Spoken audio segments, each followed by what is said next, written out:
They call him Seatin, the man of legends. Hey guys, what is up? It is Seatin here, and today I'm going to be talking you through how to 61 Shaman, 10 Druid, and 5 Inquisitor easy mode. So I'm going to tell you the simplest way to do it, guys, like just really straightforward 3-button spec, and then I'm going to give a link to Ekkehard's guide in the description of this video if you'd like to read more about it in detail. It will tell you how to sort of unsimplify the rotation and sort of add in Jolt, Eruption of Life, and Vex, so you can gain about sort of 15 to 20% more DPS than just doing it this really sort of lazy face roll way that I'm doing it at the moment. So yeah, I'm going to teach you easy, and then if you want to, make it a lot harder, you can do that. I'm going to give you the tools to do that, so you can have fun with that. Anyway, so you'll notice at the bottom of my screen I have 3 macros. So I have a physical one, a spell one, and lightning hammer, which isn't actually a macro. So 2 macros and 1 button. So my magical one has Frozen Wrath, Glacial Strike, Icy Blow, and Ekkehard's Grasping, and my physical one, if I can find it, has a Massive Blow, Combined Effort, and Crushing Blow in. Now what happens with Shaman, sort of just for the basic mechanics of this spec, just for you, those of you who haven't sort of done the spec before or who aren't familiar with it, whenever you cast a spell type blow or slash, you'll get a buff called Frostbite, which increases the damage done on your next physical weapon attack by 30%.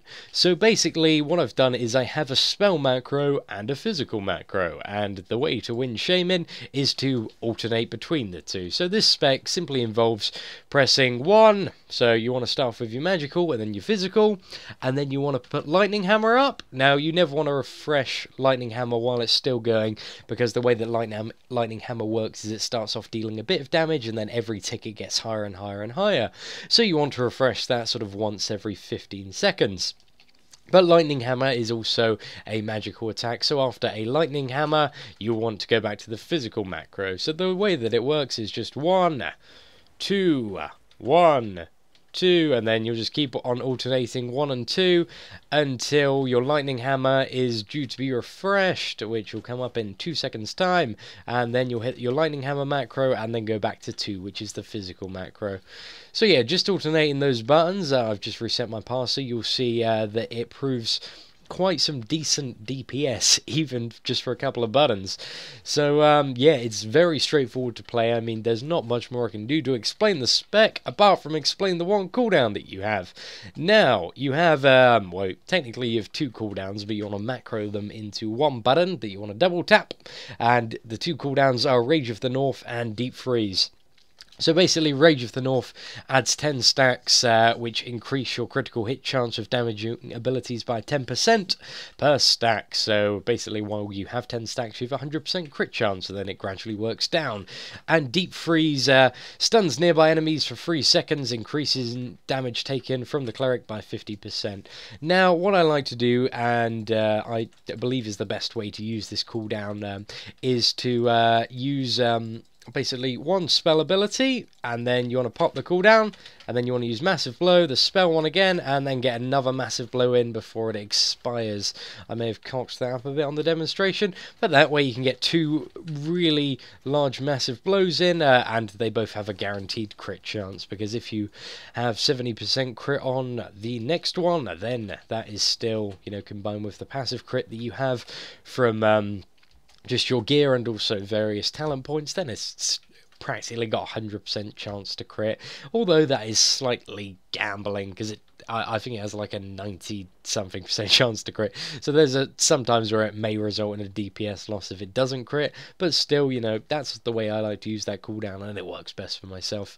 So I'll just go on to quickly explain about the AoE now in this spec. So the way that the AoE works, these aren't really stacked up too tight, so what you do is you put up Frozen Wrath initially, and you want to put Vegence of the Primal North on, so this is your AoE Vegence, and basically you want to alternate between Avalanche Strike and Strike of the Maelstrom. So basically Avalanche Strike is your spell ability, and then Strike of the Maelstrom is your physical ability, and Strike of the Maelstrom also spreads Frozen Wrath. Don't know what's up with my speech today. But yeah, see, as you can see, I'm just, alternating these two buttons and occasionally refreshing Frozen Wrath and doing something like 40k DPS. Pretty straightforward. So yeah, that's it for Shaman, guys. The AoE rotation actually doesn't get any more complicated than that. But for the single target rotation, it would, just 3 buttons, and I'll give a link to Ekkehard's spec if you wish to further complicate it. Now, just one quick thing that I'm going to cover. A few people may be asking why Jolt isn't in the macro. Basically, what happens is whenever you crit, your next Jolt, Jolt deals 170% damage if used within 6 seconds.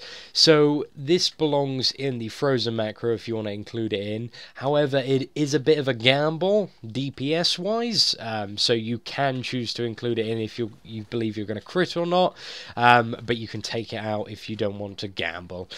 Personally, I have it in the macro because I'm very, very lazy in terms of doing this spec, but for the video I figured if I put it in the macro, Ekkehard would hunt me down and shoot me with a large rifle, so I decided it would be best to take it out of the macro.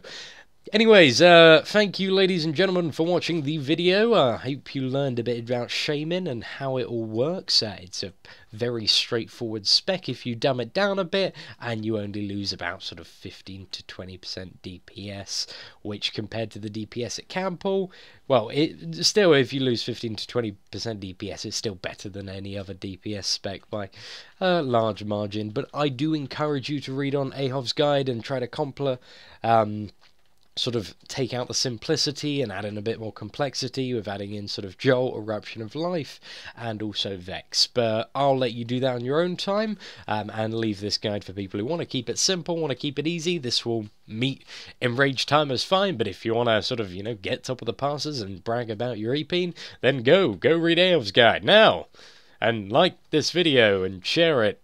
Thank you for watching.